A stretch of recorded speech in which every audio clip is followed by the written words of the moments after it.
సుక్కు పూర్వజ్ గారు ఇండస్ట్రీకి వచ్చిన వరకు మాకు తెలిసింది. రాకముందు బ్యాక్గ్రౌండ్ అంటే ఏంటి? బాగా సిగ్గు.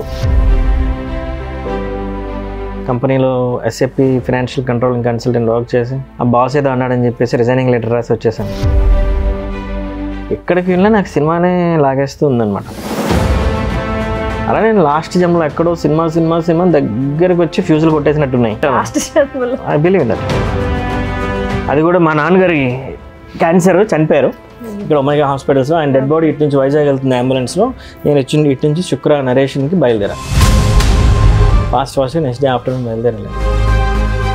ఇప్పుడున్న ఇండస్ట్రీని చూస్తుంటే మీరు ఎప్పటి నుంచో ఉన్నారు కాబట్టి ఇండస్ట్రీలో అడుగుతున్నా, అప్పటికి ఇప్పటికి ఏమైనా డిఫరెన్స్ కనిపిస్తుందా? అప్పుడు ఇండస్ట్రీలో ఎన్టీ రామారావు గారు ఉండేవాళ్ళు, ఇప్పుడు ఇండస్ట్రీలో పవన్ కళ్యాణ్ గారు ఉన్నారు.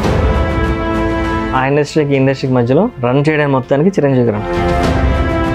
కొత్తగా రావాలనుకునే వాళ్ళకి మీరు ఇచ్చే సజెషన్స్, ఆలోచనలు చాలా పవర్ఫుల్గా ఉండాలి. ఎందుకంటే మిమ్మల్ని తొక్కేస్తారు, మిమ్మల్ని అస్సలు రానివ్వరు. మీ పక్కన ఉండే వాళ్ళే అసలు నెగిటివిటీనే ఫేస్ చేయాలి. అలా ఎప్పుడంటే కరోనా వచ్చినప్పుడు అందరూ పాజిటివ్గా కనిపిస్తారు. ఫ్రెష్ టాలెంట్ని ఎంకరేజ్ చేయడం పక్కన పెడితే ఈ కమిట్మెంట్స్ అనేవి ఎక్కువైపోతుంది. 100లో 90% మెన్ అలా చూస్తారు. ఇన్స్టాగ్రామ్, యూట్యూబ్ కామెంట్స్లోకి వెళ్తే ఎవరైనా అమ్మాయి ఫోటో పెడితే కింద ఒక పురాణమే ఉంటుంది. డైరెక్ట్ తిడతారు, ఒక 5 అక్షరాలు ఇంగ్లీష్ పదం అది ఇది అంటారు, కానీ ఎక్కడ అమ్మాయిలు కనబడరు. ఒక అబ్బాయికి ఏంటంటే వాడి మదరు, వాడి వైఫ్, వాడి అక్క, వాడి చెల్లి తప్ప ప్రపంచంలో మిగిలిన అందరూ.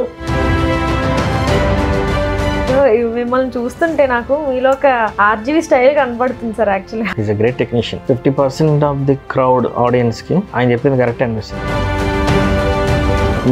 మీరేమవుతారో 1 సంవత్సరం తర్వాత మీకు తెలియదు, నేను ఎక్కడ ఉంటానో నాకు తెలియదు. కానీ మన అందరికి తెలిసిన విషయం ఒకటి ఉంది. ఏంటిది? ఏదో ఒక రోజు మనం అందరం చచ్చిపోతాం.